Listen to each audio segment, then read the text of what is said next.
warahmatullahi wabarakatuh. Hai teman-teman, kembali lagi bersama saya Fatma Farhatul Arofah dari jurusan Pendidikan Guru Madrasah Ibtidaiyah IAIN Ponorogo.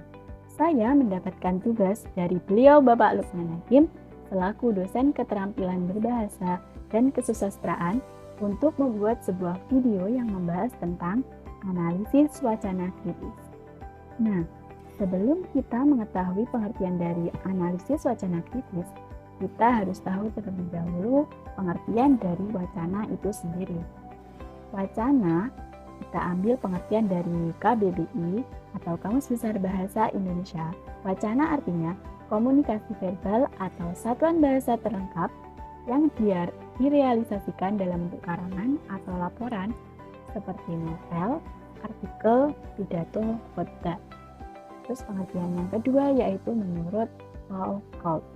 Wacana artinya rangkaian ujaran yang utuh pada suatu tindak komunikasi yang teratur dan sistematis yang mengandung gagasan, konsep, atau efek yang terbentuk pada konteks tertentu. Di sini wacana terbagi menjadi dua. Ada wacana lisan dan juga ada wacana tulisan. Yang pertama yaitu tentang wacana lisan. Wacana lisan itu berupa pembicaraan seperti monolog, pidato, dialog, dan lain-lain. Terus yang kedua yaitu ada wacana tulisan. Wacana tulisan itu berupa sebuah tulisan seperti poster, koran, majalah, dan lain-lain. Nah, dapat disimpulkan bahwa wacana itu merupakan sebuah ungkapan dari seseorang bisa dalam bentuk lisan ataupun tulisan. Untuk selanjutnya yaitu apa itu pengertian dari analisis wacana kritis.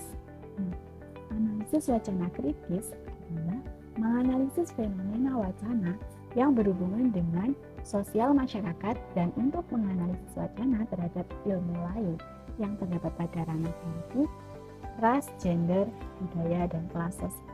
Nah, di sini analisis wacana kritis itu yang berhubungan dengan sosial masyarakat. Dan dalam bahasa sederhana, analisis wacana kritis dapat diartikan berusaha menganalisis secara kritis penggunaan bahasa untuk membongkar ideologi atau maksud tersembunyi yang dimasukkan dalam wacana. Nah, analisis wacana kritis ini merupakan membongkar atau menganalisis bahasa untuk membongkar maksud atau tujuan dari wacana yang disampaikan atau dituliskan oleh seseorang. Jadi, menganalisis secara kritis apa maksud dari wacana yang disampaikan oleh seseorang. Terus, apa bedanya dengan analisis wacana? Analisis wacana kritis menganalisis wacana yang berhubungan dengan sosial masyarakat. Kita garis bawahi sosial masyarakat. Dan untuk menganalisis wacana terhadap ilmu lain. Jadi analisis wacana kritis itu berhubungan dengan sosial masyarakat. Garis bawahi berhubungan dengan sosial masyarakat dan terhadap ilmu lain. Sedangkan analisis wacana itu mengkaji unit kebahasaan dalam cakupan ilmu kebahasaan. Jadi bedanya yaitu analisis wacana itu hanya mengkaji melalui unsur kebahasaannya saja. Sedangkan kalau analisis wacana kritis itu menganalisis suatu wacana, kita kaitkan hubungannya dengan sosial masyarakat. Kita kaitkan hubungannya dengan apa tujuan dari dibuatnya sebuah wacana tersebut. Sudah tahu kan apa itu bedanya dengan analisis wacana kritis dan analisis wacana. Oke, kita lanjut yaitu analisis wacana itu bisa dijadikan sebagai tujuan atau praktik tertentu dalam praktik kekuasaan. Bahasa itu tidak dipahami semata sebagai studi bahasa. Bahasa dianalisis bukan dengan menggambarkan semata dari aspek kebahasaan, tetapi juga bisa kita kaitkan atau kita hubungkan dengan konteks tertentu. Contohnya yaitu kita pakai bahasa itu bisa dipakai untuk tujuan atau praktik tertentu termasuk praktik kekuasaan. Contoh misal yaitu jika seseorang sudah tahu kalau bahasa bisa digunakan sebagai praktek untuk kekuasaan atau merebut sebuah kekuasaan. Biasanya orang akan membuat sebuah wacana untuk bisa mempengaruhi publik, membangun menguasai publik, membangun ruang publik, menguasai ruang publik, dan itu bisa dilakukan oleh siapapun, tidak hanya seorang pemimpin. Jadi wacana itu bisa kita gunakan untuk mengambil alih sebuah kekuasaan. Orang itu bisa mengambil alih sebuah kekuasaan atau mengambil alih kekuasaan orang jika ia mampu menguasai publik, menguasai pola pikirnya publik, menguasai persepsinya publik, dan menguasai ruang publik. Jadi seseorang tanpa menjadi seorang pemimpin bisa menguasai ruang publik dengan membuat sebuah wacana. Itulah merupakan wacana bisa dijadikan sebagai praktek kekuasaan. Nah, untuk selanjutnya yaitu memasuki karakteristik analisis wacana kritis.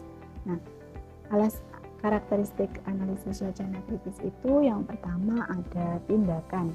Wacana itu bisa sebagai tindakan. Maksudnya yaitu saat seseorang berwacana, dia akan mengungkapkan maksudnya lewat bahasa dengan tujuan untuk memerintah, memberitahukan, mempengaruhi, dan lain-lain. Jadi, wacana itu bisa sebagai tindakan. Seseorang berwacana itu karena ingin maksud tertentu. Dia ingin memerintahkan atau mungkin memberitahu atau mungkin mempengaruhi seseorang akan wacananya itu tadi. Nah, untuk yang kedua yaitu konteks. Konteks di sini itu mempelajari unsur di luar bahasa. Jadi analisis wacana kritis itu bisa mempelajari sesuatu hal di luar dari unsur kebahasaannya sendiri. Di sini seseorang itu bisa menjelaskan makna yang tersirat dari percakapan yang tersebut. Jadi kembali lagi sedikit tadi, kalau wacana itu bisa mengandung sebuah penjelasan atau mungkin sebuah maksud tertentu yang ingin disampaikan oleh orang yang berwacana akan sesuatu hal. Itu tadi yaitu yang termasuk dalam konteks di luar dari kebahasaan. Selanjutnya yaitu menurut historis. Historis itu mempelajari hal-hal yang berkaitan dengan sejarah. Misalnya, di sini kita ambil contoh untuk mempelajari atau mengerti maksud dari puisinya puisi Diponegoro karya dari Chairil Anwar. Untuk mengetahui maksud dari puisi tersebut, pasti kita tahu kita harus memahami aspek-aspek apa, mengapa, di mana teks itu dibuat agar kita paham maksudnya dari puisi ini itu apa. Nah, kita harus paham itu bagaimana, di mana tempatnya dibuat, kita harus tahu terlebih dahulu.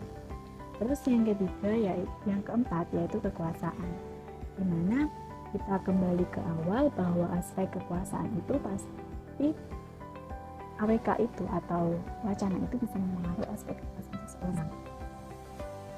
Jadi orang itu bisa berkuasa dengan memberikan sebuah wacana yang memang bisa mempengaruhi itu. Terus yang selanjutnya yaitu ideologi. Setiap wacana itu akan muncul sebuah ideologi. Wacana itu bukan hal yang netral, disajikan secara apa adanya, tetapi wacana itu pasti muncul atau mengandung sebuah ideologi dari seseorang untuk mendominasi atau memperebutkan kekuasaan. Nah, ideologi dari seseorang itu pasti berbeda. Tujuan untuk membuat sebuah wacana dari seseorang itu pasti berbeda-beda. Jadi kita bisa menganalisis wacana kritis. Mungkin itu pembahasan analisis wacana kritis yang dapat saya sampaikan, dan itu merupakan hasil pemahaman saya yang saya sampaikan setelah saya membaca berbagai sumber, buku, artikel, dan lain-lain. Jadi semoga bermanfaat untuk kita semua, dan sampai jumpa di lain kesempatan untuk pembahasan berikutnya. Mungkin sekian, Terima kasih, see you next time. Wassalamualaikum warahmatullahi wabarakatuh. Bye.